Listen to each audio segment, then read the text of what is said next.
কিছু কিছু ব্যাপার আছে যেগুলোতে রোজা ভাঙে না, সংশয় তৈরি হয়, কনফিউশন তৈরি হয় যে আসলে কি রোজাটা ভাঙলো কিনা। এগুলো কি? এক নাম্বার হচ্ছে ভুল করে যদি কেউ খায়। দুই নাম্বার হচ্ছে এটা বিবাহিতদের জন্য, বিবাহিতরা ফিজিক্যাল ইন্টারকোর্স যদি করে দেহ থেকে সিমেন আউট হলে রোজা ভেঙে যায়, কিন্তু স্বাভাবিক মেলামেশার সাথে রোজা ভাঙে না। তিন নাম্বার ওয়েট ড্রিম, বাংলায় বলে স্বপ্ন দোষ। ঘুমের মধ্যে এমন কিছু দেখলেন ফলে আপনার সিমেন আউট হলো, আপনার রোজা ভাঙবে না, শুধু আপনি ঘুম থেকে উঠে ফরজ গোসলটা করে নিলেই হবে। চার নাম্বার হচ্ছে ব্লাড টেস্ট, ব্লাড টেস্ট করলে রোজা ভাঙে না। পাঁচ নাম্বার হচ্ছে অনিচ্ছাকৃত বমি। ছয় নাম্বারে নোজ ব্লিডিং, নাক দিয়ে রক্ত ঝরলে মানুষের রোজা ভাঙে না, আনলেস যদি অনেক বেশি অ্যামাউন্টের হয়, আপনি ক্লান্ত হয়ে পড়েন, তখন তো আপনি রোজা ভাঙতে হবে। সাত নাম্বার রোজা রেখে দাঁত ফেলতে পারবো কিনা, দাঁত ফেললে যে রক্ত বেরোয় এতে রোজা ভাঙে না। আট নাম্বারটা হচ্ছে ইনজেকশন, রোজা রেখে ইনজেকশন দেওয়া যাবে কিনা। কিছু কিছু ইনজেকশন দেওয়া যাবে, কিছু কিছু দেওয়া যাবে না। কোনগুলো দেওয়া যাবে না?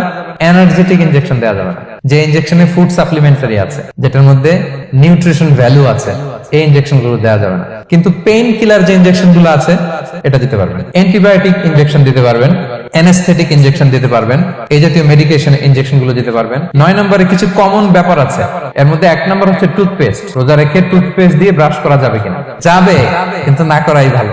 আই ড্রপ দেওয়া যাবে। এরপরে ডায়াবেটিক পেশেন্ট যারা আছে তারা ইনসুলিন দিতে পারবেন, এত রোজা ভাঙে।